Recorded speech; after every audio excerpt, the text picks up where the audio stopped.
All right, so the New York Mets have wrapped up their series against the Arizona Diamondbacks, sweeping the series, and the New York Mets have now won 5 in a row.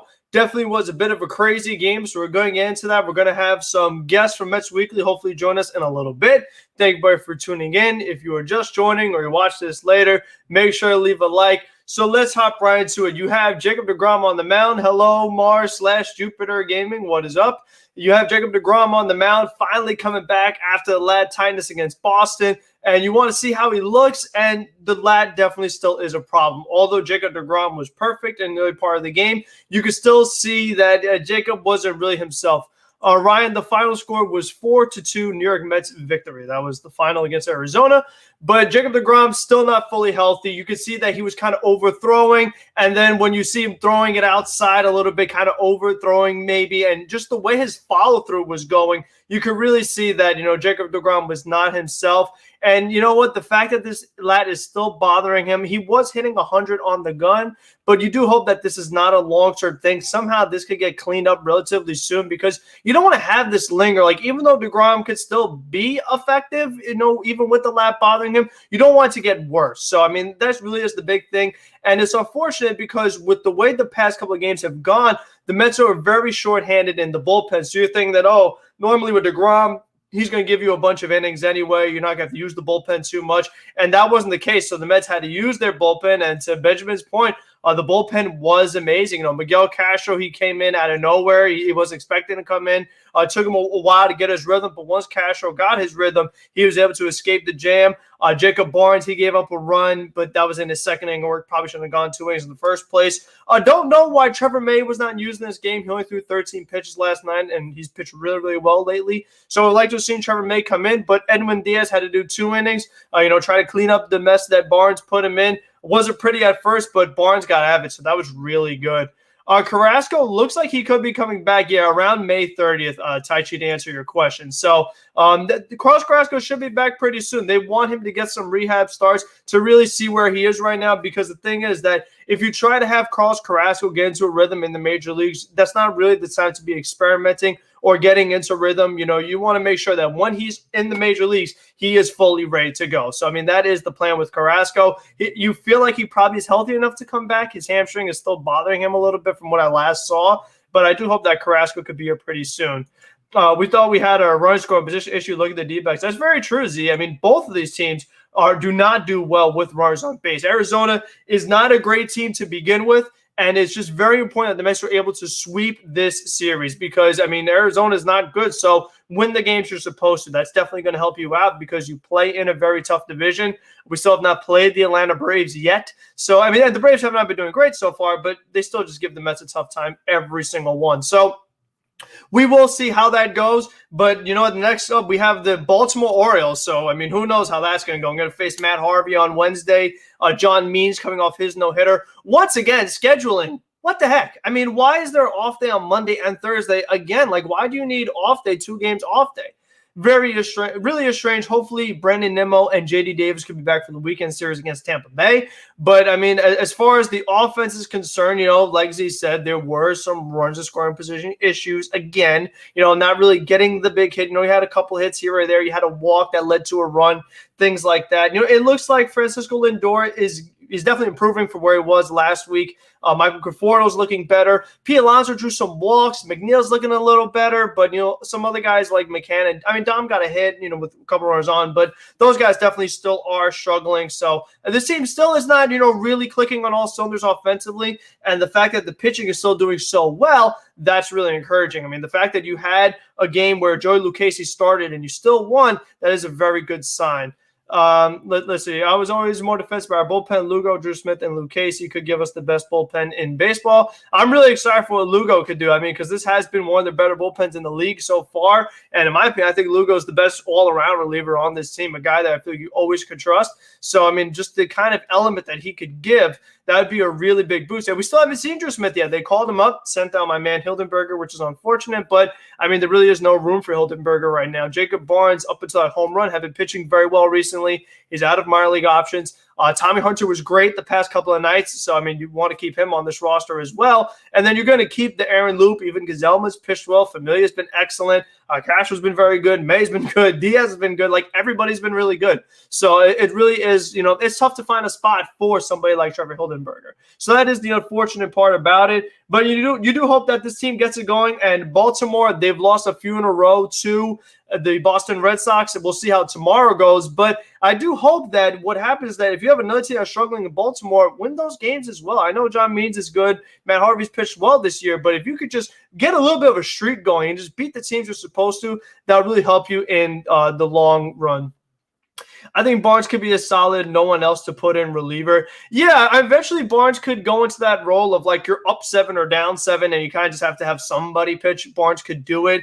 I don't love him as a multi-inning guy. I mean, what really hurt Jacob Barnes was that at bat, the 15 pitch at bat, that really just messed everything up because that was a whole inning's worth of pitches right there in that one at bat. So he started to get pretty tired, and you could definitely see those effects. And also how hard it was raining when Jacob Barnes was pitching probably didn't help. I imagine it makes it a little difficult to get a good grip on the ball, especially when you're a guy that relies on movement like the way Jacob Barnes does. I mean, I just don't think the rain helped him out there, but he was able to be pretty good. Mike Conforto is doing well defensively. It is much better than what it was. In the Colorado series, Conforto just did not look right all around it. Even defensively, his offense was kind of affecting his defense, but Conforto made a terrific catch in the first inning, so that was really good to see. So I'm really happy. Ryan, bring back Dylan G and John Neese. I mean, are those guys still – is Dylan G still even playing? I haven't seen him in forever. Ike Davis reunion, probably not. Ike Davis, I don't think is going to be coming back to Major League Baseball. But, I mean, maybe an Oliver Perez reunion at some point. I don't know, a second left-hander in the bullpen. Aaron Loop hasn't really been used as a lefty specialist. We saw Loop last night. They use him as a normal reliever, a guy that goes the entire inning. So, I mean, you could use a true lefty specialist, but as of right now, with how well this bullpen is pitching, there's no room. I mean, we talked in spring training so much Shane Green. Well, Shane Green went to the Braves right now, and, we're not really losing some sleep over it because the bullpen has pitched so well. Do we really need Shane Green? I don't know, because when you sign a guy in May, you don't know what you're getting. That guy is not, in full rhythm, and it takes a while to really get things going. You were surprised that Chile and Slayer got fired? I mean, I wasn't, because this team was struggling so much offensively, and it's just not – it's unacceptable because with the kind of roster that you have, the kind of lineup on paper, it should be better than the way it has gone. Do the Mets like Barnes? Use him a lot? They do like Barnes, Todd. Jeremy Hefner has said it a few times that they really like Jacob Barnes. They like his stuff, and he does have good stuff. And, lately he has been pretty good. Give the home run to Cabrera. That one just barely got over the wall, whatever, but – before that, and other than the Colorado outing in the middle, those, what they say, 7 straight scoreless innings, that's what you want to see. Should Terry Collins replace Luis Rojas? I mean, probably, but I don't think Terry wants to come back. I feel like he's like, you know what, I'm good. Let me just enjoy retirement. Being a manager is very, very stressful, so I'm just going to relax. Brad Hand blew 3 saves. Yeah, I mean, he blew 2 last night. So, I mean, I don't know what was going on there. But going into that game yesterday against the Yankees, Brad Hand had a 0.00 ERA. But it looks like when he's in New York, he does not do well under a lot of pressure. When you pitch for the Washington Nationals, it's not near the kind of pressure it is with New York. I mean, we see what's happening with Lindor, with McCann, with a lot of other guys that have come in here. New York is is probably the hardest place to play, in my opinion, because the fans are knowledgeable, they're passionate, they're all over you. So if you don't perform, you're going to hear it right away. I mean, you don't get a long leash. As soon as you start messing up, the fans are on you. So that probably has been what's going on with Brad Hand. Yeah, the Yankees always light up Brad Hand, and the Mets haven't even seen him quite yet. The Mets had that one big walk-off against Cleveland, a couple of years ago with J.D. Davis and things like that. So we will see Brad Hand eventually. Don't know the exact date, whatever game we're facing the Nationals. If the Nationals have a lead late, I mean, we'll see how that goes. But, I mean, again, you just hats off to the pitching. That really is what mattered because, again, this team still is not clicking offensively. We are now May 9th. Ryan, Villar's on base machine, best signing so far. I mean, Villar's been pretty good. VR has been pretty good. He got on base a couple of times today. He drew a walk, but that play at the end of the game, oh my gosh, we dropped that pop-up. That was really a miscommunication there. But I do want to see Jonathan VR run a little more. He stole a base the other night. He needs to do that some more. Mets are always great at the Nats Park, at least this version of the Mets with McNeil and Alonso. Yeah, that's true. I mean, the Mets have done a pretty good in Washington. I feel like the offense is still solid, but they could be better. Yeah, that's true. As long as the Mets score 4 runs, they've been saying that is like the magic number for them. They scored 4 runs tonight, 1. Scored 4 yesterday, 1. Oh, here we go. Your thoughts on the Lindor-McNeil scuffle. At the time, I was pretty upset. I was like, this is not what I want to see, from two guys that are struggling, two guys I like. I want them to get along. So, you really do want those guys to, if they're going to be a double play tandem for a long time, you want them to have good chemistry. And, they bat back-to-back in the lineup. So you don't want to see something like that happen. But it looks like it worked out for the best. They're probably closer than ever, maybe, at least, in the public eye they are. Privately, we don't really know. But you know what? Lindor hit the home run and McNeil hit a home run last night. So you feel like these guys are actually waking up a little bit. So, I'm encouraged by that. All in all, it's worked out so far. At the time, I really wasn't crazy about it. It's frank about sports. I don't like lying. I didn't like seeing, McNeil and Lindor and everybody else lying to the media. It was not a rat or raccoon. That's a bunch of BS. So, as long as things are working out now, that's all that matters. But, my take on it was a little different at the time. You forgot the 6-run blown save. Yeah, that Sunday against the Phillies. That was the bad eye from the bullpen, where Miguel Castro gives up the homer. It looked like Edwin Diaz gave up a home run, but, hit the top of that silver part of the fence in Philadelphia. So it ended up being a double. Familia gets out of it, Mets win. So, but other than that, the bullpen has been pretty good. And they're going to blow some more games, but more times than not, they have gotten the job done. And some really tough outings. These two games, Friday and Saturday, they had to go a ton of innings in both games, and they got it done in both of them. So you really have got to like what you see. No, I don't agree with that, Ryan. Lindor is the leader of this team. You see him every mound visit. He's the guy encouraging guys. And then you also see when you see like Pilar get hurt in center field, Lindor going out to center field to make sure Pilar is okay. Are you talking about the Nats park blown save? Well, there were a bunch a couple of years ago, but that doesn't have to do with Alonso and McNeil. In 2019, the Mets blew saves in all kinds of ballparks. So whatever ballpark it was, it happened. No, that game with Diaz, with Kurt Suzuki and all that, bad flashbacks for sure. Raccoon and rats don't look alike. I bet it was a possum. I don't think it was either one. I think it was just an angry squirrel. I just think that Jeff McNeil was in a bad mood at the time. So, that was probably what it was. It's just that, like, Jeff McNeil, we know, is a really competitive guy. So since he's been struggling so much, he probably went in the dugout and was going crazy, getting so mad. And then Lindor, I think, went to go calm him down. And then those guys started arguing with each other. That's what I think. You were at the game last night. McNeil home run was so lit when he hit it. They put a raccoon gif over McNeil running bases on Joe. Did they really? Yeah, I've seen that. They had, what was it, Zia? I think there was a quiz, rat or raccoon in the ballpark or something like that. So they've been trying to embrace it. They've been trying to have fun with it, which, they're making light of the situation. And again, it looks like so far in the long run, it's not going to be a big deal. Hopefully no more fights between those guys or anybody on the same team. Instead of fighting each other, fight the other team. We talked about the other night, fight Jose Alvarado. Don't fight each other. Ryan Walker has been great so far. Yes, he has. Stroman and Peterson have been consistent. Stroman's been mostly good. Peterson has been a little consistent. Do the Mets re-sign Thor or Stroman? I think it depends how the rest of the season goes. If Thor comes back and is lights out, probably. Stroman, I think it's unlikely that they do re-sign him. I think it all depends on what Noah looks like, because if Noah looks bad, maybe you do want to keep Marcus Stroman. If David Pearson struggles or if Casey struggles, you have to think about long-term. Who do you want to be in your rotation? Matthew is not going to be in the rotation next year following the Tommy John surgery. So I think that's something the Mets also have to consider, because it's like, okay, you have deGrom, you have Taijuan Walker. Then who do you really, really trust? How much faith do you have in Peterson and in Yamamoto and in Lucchesi? So I think all those things are going to really play into effect when you decide Stroman versus Syndergaard. Rally Raccoon could be effective as a rally parakeet. I hope so, Todd. That'd be pretty cool. Want to see Dom and one day box Alvarado? I wonder if Jose Alvarado is going to face Dom Smith again, because I feel like if he does, we saw it happen last time with Alvarado. He could not handle the pressure. He didn't even get to face Dom Smith. So that definitely was pretty crazy. Stroman's going to go where the money is, most likely. So, again, it all depends on how Stroman pitches, because if he doesn't pitch very well, what team's going to offer Stroman a ton of money? That's something that has to be considered. What do you got? Stephen A. Hey, Frank, LGM, let's go. And could we please stop? It's not a big deal. Lindor and McNeil are okay with each other now.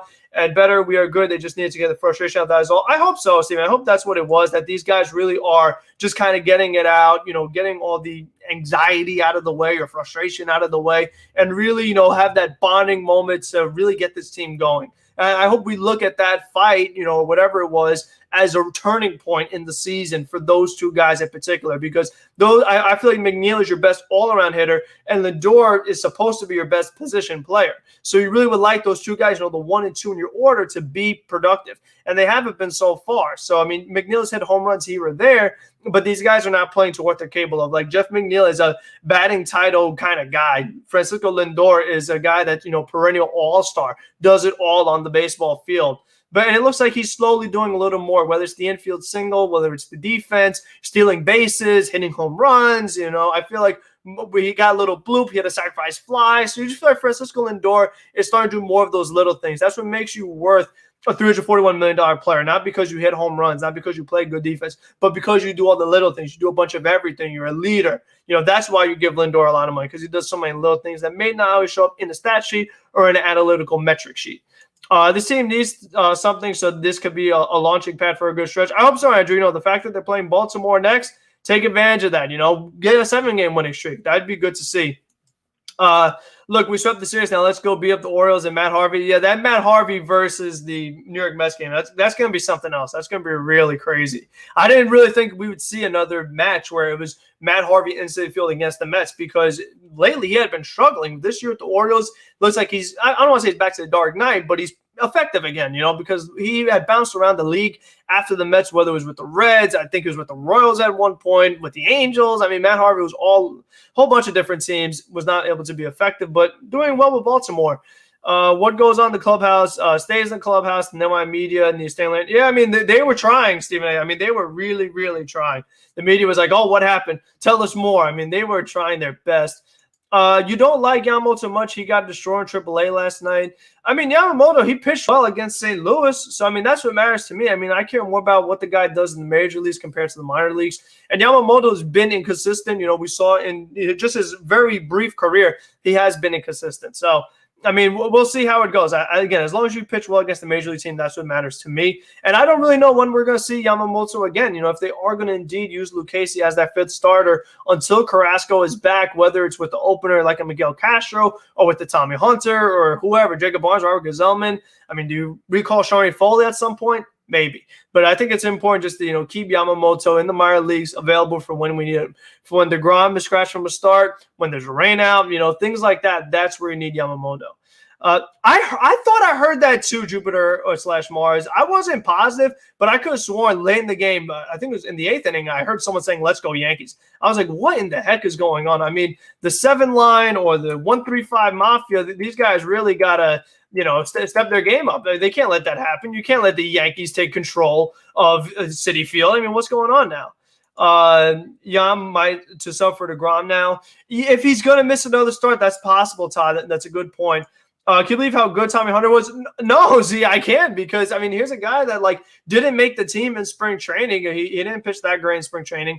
He had asked for his release. Mets were able to bring him back. And, he was in the minor leagues, not doing too much. Then he comes up. All of a sudden, Tommy Hunter's really good. So, I mean, we'll take it. That definitely is good good to see for the New York Mets that Tommy Hunter has come in here and been effective. So, I mean, we'll see if that's his thing. Tommy Hunter is a guy who usually is a one-inning type pitcher. Comes in, does his inning, that's it. You really think that you'd go, 2 innings, Tommy Hunter, and then boom, open the next day or something like that. It's like, whoa, wait a minute. What's going on right here? But it worked out really well. So, could that be Tommy Hunter's niche? I'm not really positive, but give it a try. See how it goes. Give Joey Lucchesi the opener. He needs it. He's not a guy that's going to go deep into games. We talked about that on Friday. So it ended up working out really well the way they used him. Do you give credit to Rojas? I guess. But, again, I think today was really interesting was I just don't know what was going on with not bringing in Trevor May. That just I don't understand. They didn't say anything about it if Trevor May was unavailable, because I think that having Diaz try to do a 5-out save with a runner on second with rain pouring down, I thought that was a big-time risk the Mets were taking. Diaz was able to get out of it. He's pretty fortunate that he ended up hitting that batter because it led to a double play so he could get out of the inning.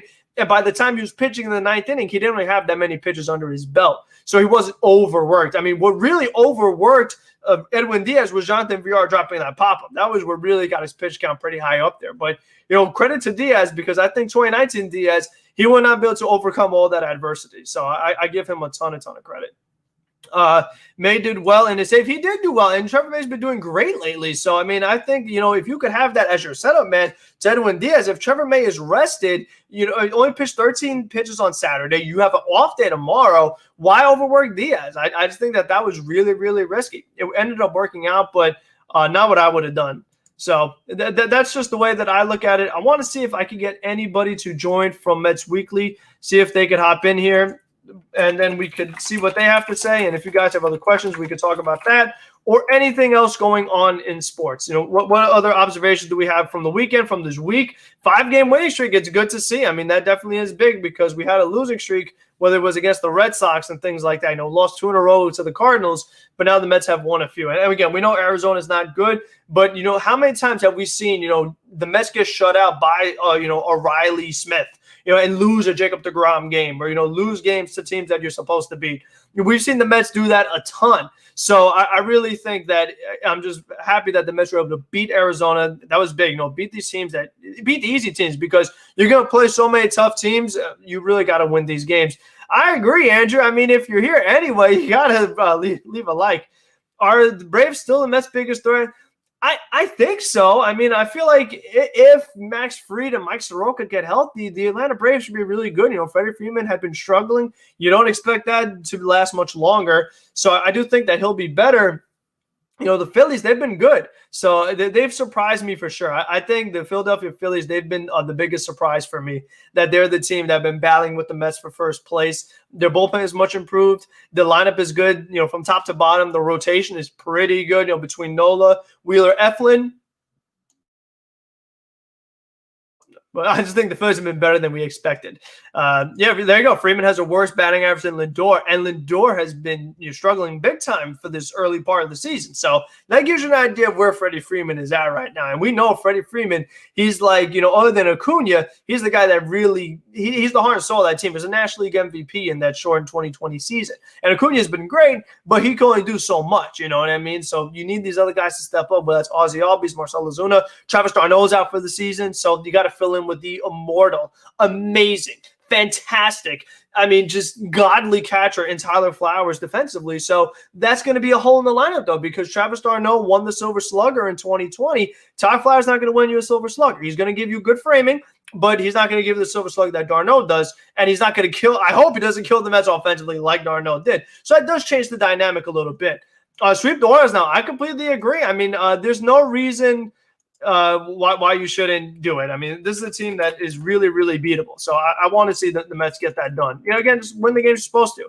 We know John Means threw the no-hitter last time. Hopefully we don't get no-hit. That really would be very unfortunate. So I don't want to see that happen. I don't think John Means is going to throw 2 no-hitters in a row. And he's been good so far. He is, other than Matt Harvey, the good pitcher on the Orioles. Of course, that's the only 2 pitchers we're going to see are the 2 good pitchers from the Orioles. But you know what? We avoided Madison Bumgarner, who pitched pretty well on Thursday against the Marlins, even though they lost that game. So that's the way it goes. Wait, did Tyler Flowers went to the Braves? He did. The Braves picked up Tyler Flowers and Shane Green. It's been probably too long for both of them. You know what I mean? Like Tyler Flowers and Shane Green both should have been on the Braves from the beginning. They probably got discounts on both of them. They probably got they probably got Flowers and they got Shane Green cheaper than they originally would have in the offseason, because I feel like Shane Green was looking for a multi-year deal. I highly doubt the Braves gave him a multi-year deal if they finally came to an agreement now, because their bullpen has not been great either. So, that's something that they've got to work on, because the Mets bullpen has been much better than the Atlanta Braves. And we kind of knew that was going to happen. When you lose Mark Melancon, when you lose Darren O'Day, so far Shane Green wasn't on their team. You're really just relying on Will Smith and AJ Minter and Jackson and these other guys. That's not going to get it done. You need more than that. And, today's MLB, we need so many pitchers. And with your starting rotation struggling, you have got Noah, who's hitting grand slams and things like that for Atlanta. But, I mean, as far as pitching, it's so important. Great series. Yeah, I mean, it wasn't the prettiest. It still wasn't ideally, as far as offense. But as long as you get the sweep, that's all that matters. Friday was a crazy game with the Mozaico, with the walk-off little dribbler to the pitcher. Today was a crazy game with the rain and things like that. But they got it done. The Mets just stopped the D-backs offense that has the second most runs scored in the National League. They did, and the pitching has just been really good. But Arizona, as a team, is just not very good. I mean, their bullpen is not great. I mean, other than Gowan and Bumgarner, the rotation is not great. And like you said, they do score. They've scored a lot of runs lately, not so much. They did not do well in the series against Miami right before the Mets series. So, I mean, that's something to keep in mind. But that again, that's just credit to the rotation. Even when they face Boston. Boston has a great offense. They've scored a ton of runs. When the Mets face the Red Sox, will they lose those games 2-1, 1-0? So, again, it gives you an idea of just how good the pitching has been. It's been one of the best in the league so far. And you know what? Rotation-wise, once fully healthy, we kind of expect that. Bullpen, we did not. So it's been a pleasant surprise. And I'm curious to see what Drew Smith could do. I don't know when they're going to use him. I'm very curious to see what the circumstances is going to be. When it's like, okay, this is the time for him to make his debut. Because now, since you have the day off, you're going to have a fully rested bullpen. Then you have that day off on Thursday, you're going to have a fully rested bullpen again. So it's like, when is going to be that time to use Drew Smith? I mean, in Jeurys Familia, he had to throw those 2 innings yesterday. So, I mean, at least he's going to have the 2 days rest now. So that's very important for the Mets. Just to have a guy in the middle of the game where 5th inning, 6th inning, boom, you go to Familia. Raccoon Lindor is doing better, but got to see more. Yeah, exactly. It's a process. It's not going to happen all in one day. I mean, you don't want Lindor to get 4 hits today and then do nothing for you in the next game. So that's right. It's baby steps. Just do a little bit every day, and he's showing improvement. He definitely looks better this week than he did last week. What's the status with Jake? I'm nervous. The lat is still bothering him, Traymon. It definitely still is a problem. It was bothering him in the Boston start. It was bothering him when he was, trying to get back to make another start, and he got scratched. So, and even now it's bothering him again. So it definitely is something that is lingering for sure.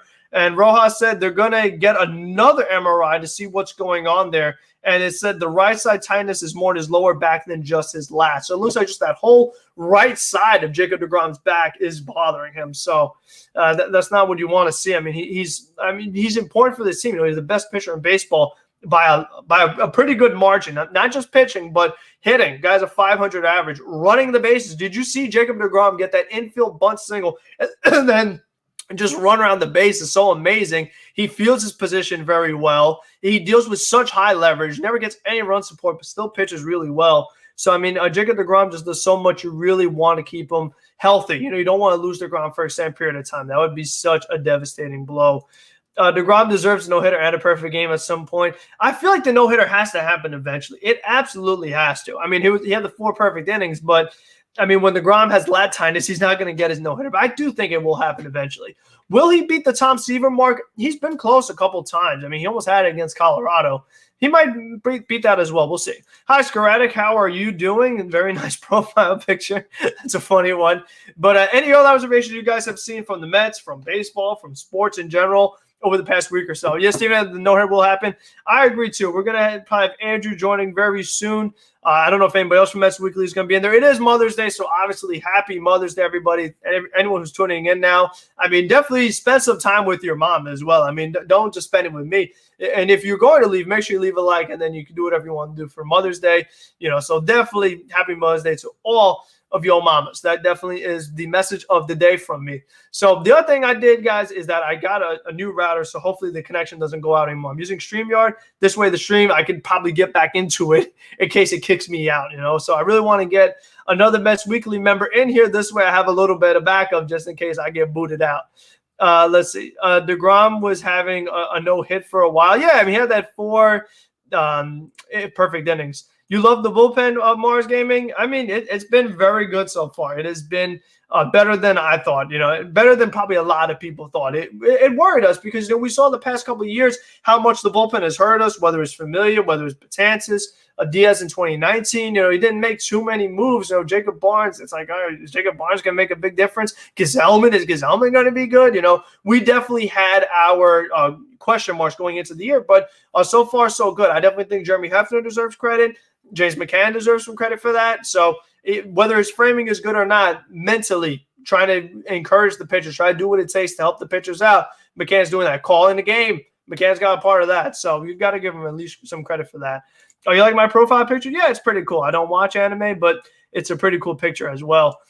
Jake was pitching through injury. It's still matched over Jim. He finally got a W. Hope Jake's giving his next start. Exactly, Traymon. Like the fact that Jacob deGrom only gave up, the 1 run And he had a perfect game going in the first few innings, even though he clearly something was off. Again, it gives you an idea of just how good he is on the mound. I mean, Jacob deGrom is really just so next level. Like, you have your pitchers and then you have deGrom.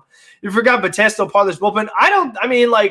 Unless Dylan Betances eventually at some point the alternate side starts throwing like 95 or something like that, I don't even see how he gets back on this team. I mean, first of all, Betances obviously is not where he's supposed to be, where he used to be. And with how good this bullpen is pitching right now, why would you want to mess it up? Like, why would you want to send one of these guys down to call down Dylan Betances? I mean, I don't really see it happening, especially once Lugo is back into the mix. I mean, if this bullpen could stay fully healthy, I mean, who's going to go once Lugo is ready? I think that's really important. And they're trying to get Seth Lugo going within the next, day or two. So I really hope that they could get Seth Lugo started on his rehab assignment, because that does take a little bit of time to really get your work in and get, back to full speed. So I do hope that could happen relatively soon with Seth Lugo. As now we have Andrew Acevedo, who is ready to join us. So everyone say what up to my man, Andrew. And Andrew, what did you think about today's game and this Arizona series? Again, the bullpen has been the biggest thing. Having guys, the B team stepping up to fill in, and you got Hunter goes 4 innings on back-to-back days, 2 apiece. Jacob Barnes pitched really well. How's my audio, by the way?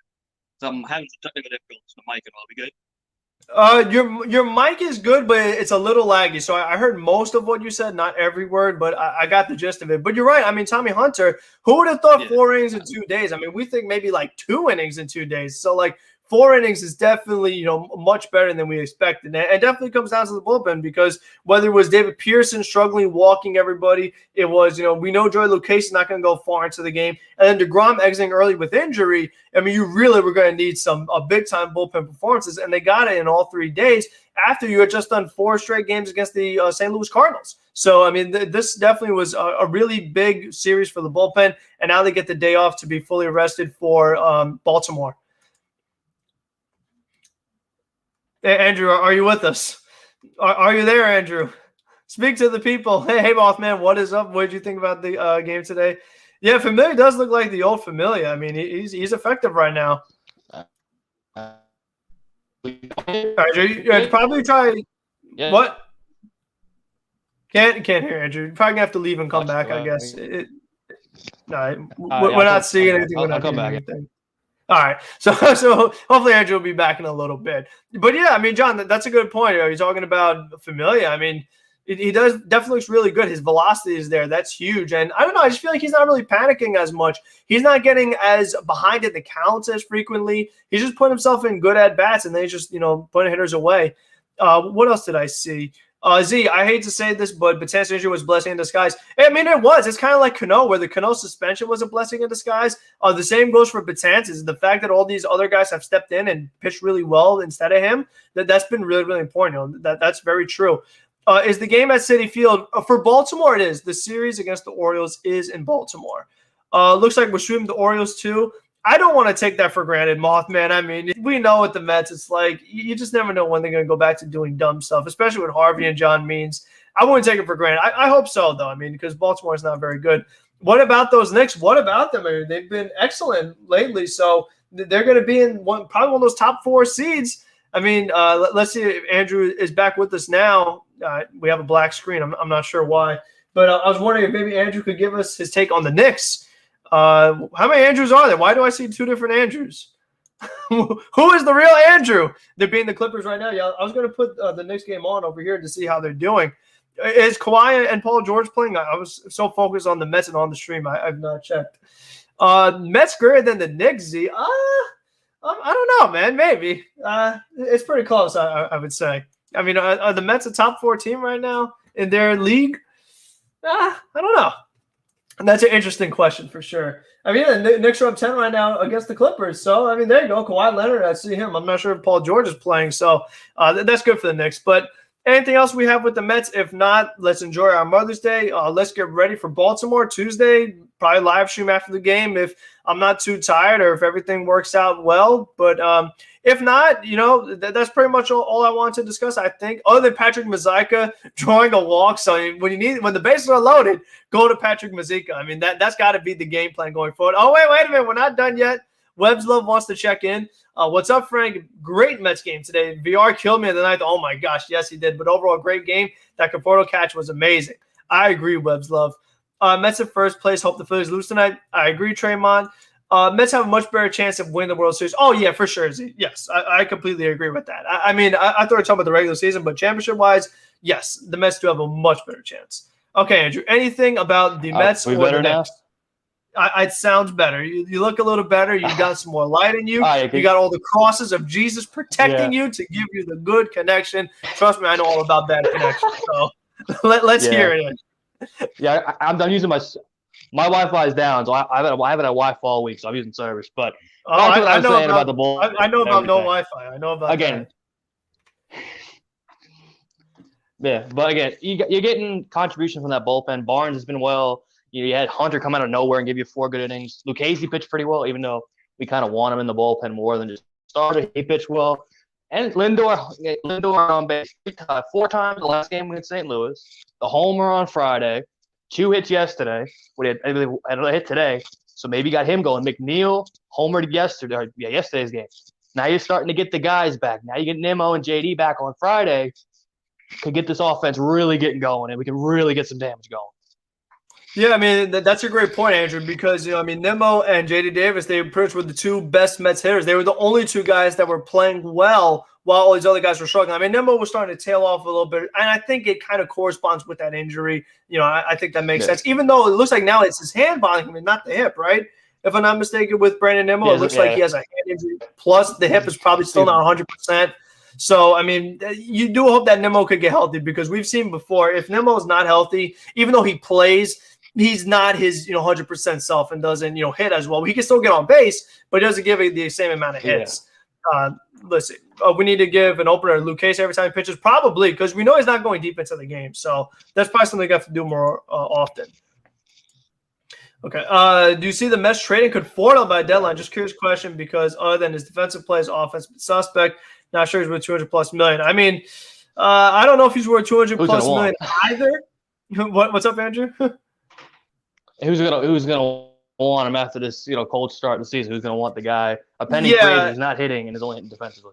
Exactly. I mean, if the trade market is not amazing, you're probably better off just riding it out, hoping that he turns it on. Because as I've said before, Conforto is always great in September. So I mean, hopefully the Mets are actually in a playoff race when it is September, and then he could really get going for them. Okay, let's get Andrew's opinion on McCann. Again, I think I said in the group chat, his 2 best years were where he was kind of in like a 50-50 role. It was last year with Grandal. He played a lot more in 2019 when he got the ABs, and he was productive. But I think the better McCann you see is probably when he's splitting time. And you could see more Nito, so it's less work on his knees throughout the season and just work off him. I think if you stretch him out a little bit, give him an extra couple more days, and it's new league, new pitching staff. He's got to learn all the new pitchers. He's struggling early, but he's still getting the occasional hit. Defensively, he got a hit today, which led to the couple runs that they got really with deGrom. So, and besides the, okay, I think he's fine. I know there are some people. It's bad. No, you were good and bad and good and bad. But you were saying some people. Oh yeah, some people in our Mets Weekly have kind of killed him off. I'm like you. I'm trying to give the guy a chance, and it's still early, and it'll come. And I think give it time. He's still here. He's here for 4 years, so like it or not, he's gonna play. So, I mean, exactly. So you got to deal with him. Yep. And I get his ABs. I think the point you said is spot on, because even today, he has a night game last night, and then today's a day game, and he's catching day game after a night game. And if you're going to use Tomas Nido, that's the perfect time to do it right there. I mean, Tomas Nido, my thing about him is this is a guy who is a career 202 hitter. 2019, 2018, average was under 200. So all of a sudden you want this guy to be your starting catcher. I think that's definitely a bit of a risk that you're taking. It's a risk with McCann as well, but at least in 2019, 2020, we saw a bigger sample size. James McCann was good, in both areas. Not as good of a framer as Tomas Nido, but he still wasn't an effective starting catcher. So I think that if you give these guys, like you said, a little bit more shared playing time, Tomas Nido start at least 2 times a week, maybe even 3 times a week, something like that. Because I'll tell you what, at the end of the game, James McCann was striking out. He was chasing. And that very last at-bat where James McCann struck out in the 8th inning, he is ready to slam the bat. Now the mental aspect is getting to him because we know that there are people that have been killing McCann like crazy, going after his wife on Twitter. So I think that now there's that mental aspect of it, which we know bothered Francisco Lindor. I mean, we know Lindor is good. It's the mental aspect of it. So I think that something like that is probably happening with McCann because you talk about where he was playing the White Sox. There was zero pressure on him because, like you said, he's a part-time catcher, probably some good amount of DHing. So there was no pressure on Jason McCann at all. But now that you're trying to show that you're pretty much equivalent to JT Realmuto and you try to be better than Tomas Nido, there are people that love him, things like that. It definitely is a lot of pressure on James McCann. I hope that he can get it going. You have the off day Monday. I think eventually you do got to let Nido play a little more just to see. Because Nido, he hit well too in 2020, but very, very small sample size. You don't know if that's the real Tomas Nido. So I think that you want to see who is the real who. You know what I mean? Because McCann had the all-star first half in 2019, then he tailed off. So there's question marks with both guys for sure.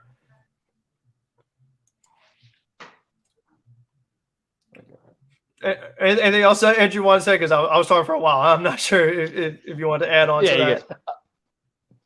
Yeah, I mean, it's kind of the point where some guys are valuing the defense more than the offense. I try to take it about 50-50. I want the offense from the catching position, but I also do want the defense. Well, McCann has been, again, he's been solid. I don't think we can, besides that Stroman game, I think that's the only thing you can really have a gripe with him defensively.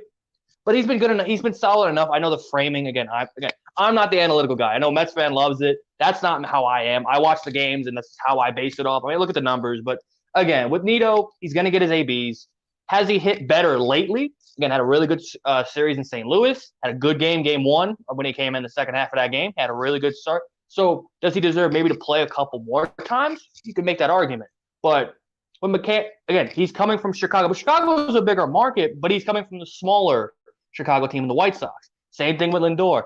It's a Midwest guy coming to New York, learning a whole new pitching staff to call games, and he has to hit because he got a big money deal in the offseason. So he's hitting you would like him to hit more, of course, but it's still May. He'll get there. And I think the other part that's probably going with James McCann as well is I'm noticing a lot of chasing.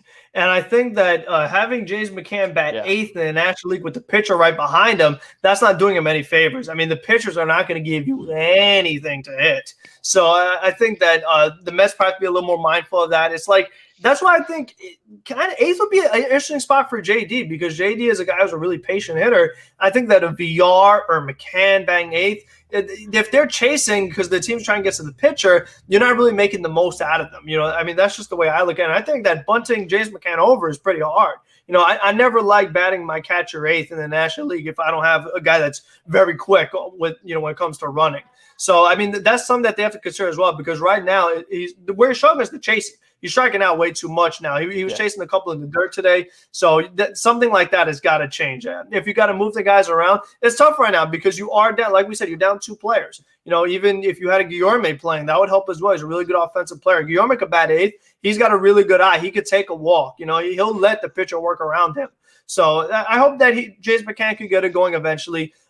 People have bad months. It happens. You could have a bad April, bad start of May. But I do think that eventually this guy can get it going. I mean, because he made the changes. So it's like Lindor, where McCann made changes from Detroit to Chicago that showed that he's becoming a better player.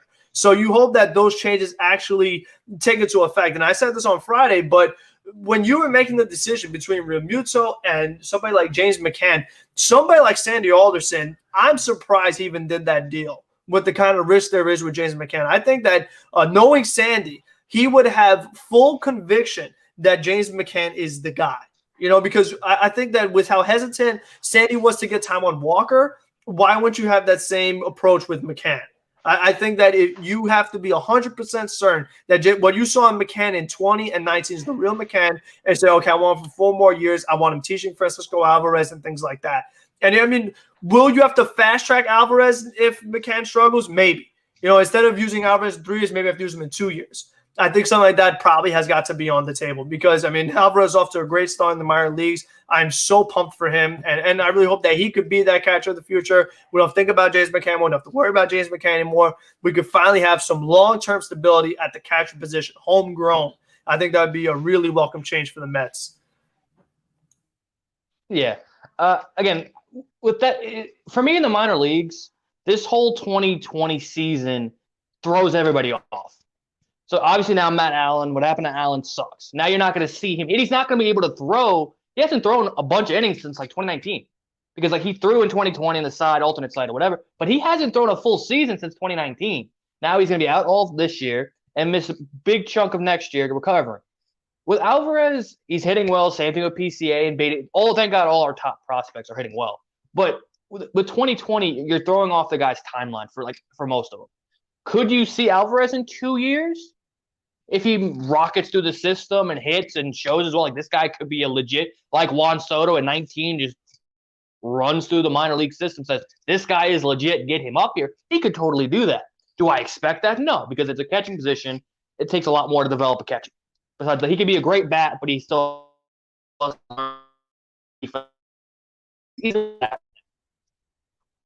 there shouldn't be no. Okay, I didn't hear the last part, but I think you're talking about defense, and I think you're right. Where when it comes to the catching position, even if the bat is great, the defense could be really important because, now it's kind of like the whole Ramos situation where you have a guy that could hit normally, and it's but he's not giving you defense. So you don't want to find yourself in that kind of situation where it's do you go out offense and Alvarez, you go with defense and Nido or something like that. You really would like the guy to be all around. I think that Jason McCann could maybe help Francisco Alvarez with the mental aspect of the game. At least give him that as kind of mentor him a little bit.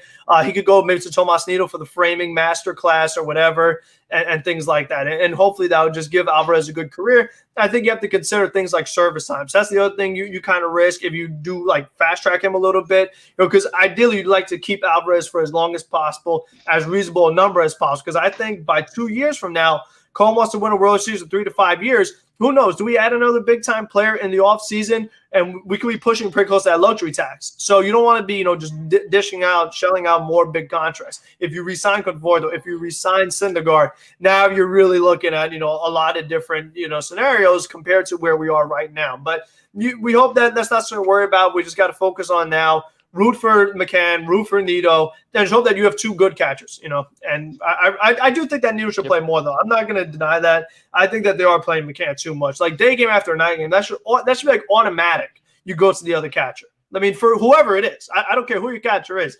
That should be automatic. Because like you said, McCann's not even used to this. This is a guy that, he's in his 30s. So he's a guy that really, he probably is better as a part-time catcher than he is as a full-time catcher. So, and Nido is obviously perfectly capable, and you need that good glove. I think you probably need him for your lesser pitchers. I think you probably need him to steal a strike or 2 for David Peterson, steal a strike or 2 for Joey Lucchesi, because those guys are not as pinpoint, as spot on as maybe a deGrom or a Stroman or somebody like that. So I think that's something that the Mets really have got to keep in the back of their mind. Now, you want to see McCann work out, and that's why they're going to give him a long rope. They got to make sure that they don't look like dummies with this 4-year, $40 million contract. They're $10 million, yeah. He can't succeed. What'd you say? No, I'm saying for $10 million, he better get a long rope for $10 million per year. But again, like I said, early with the Grandal, I'm not calling Alvarez Grandal, but another switch hitting catcher he could platoon with as he gets older. So that's just something to think about. Does that with the whole Grandal and Alvarez doesn't? Is he a switch hitter? I thought I was. No, Mauricio. I thought I saw something as a switch hitter. Mauricio could switch him. I don't think Alvarez does. I'm pretty sure Alvarez is right-handed. But regardless, it would be kind of cool if they could do something that maybe some lefty righty stuff. But I think just nowadays with baseball, you can't even do it anymore. There's no lefty pitchers left. You know what I mean? How about Lindor? He finally gets the bat right-handed, and boom, he hits a home run. That was against a reliever. So you don't even get to do stuff like that anymore. You would think maybe Guillaume J.D. Davis, you could do that a little bit. No. It's just the whole game has really changed. But That's probably another time. Yeah, we saw Shane Green the 1 year. Zapuki, that's another guy. You have Zapuki, you have Mark Vientos, maybe Khalil Lee at some point. That was something that was being talked about by the Mets reporters. Could Khalil Lee? We see him this weekend. I don't think that bat is ready.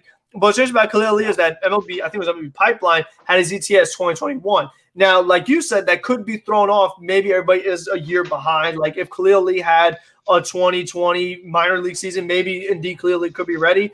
But I think from what we saw in spring training, if you can't hit spring training pitchers, I don't think you're hitting major league pitchers right now, But like Mark Vientos and these guys, they looked pretty advanced at their ages. Brett Beatty. So I'm really, really excited. And the Mets are going to have a lot of questions to answer at third base with all those really good third guys are going to be playing third base because Lindor's going to be a shortstop. So they're going to have to decide, do you move somebody over? Where are you going to move them?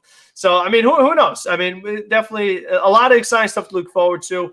And, we'll see how it goes against the Baltimore Orioles series. But if nobody else has anything, let's enjoy our Mother's Day. Let's hope the Braves and Phillies beat each other up. And we kind of just, really could solidify a nice first-place lead. So happy Mother's Day, everyone.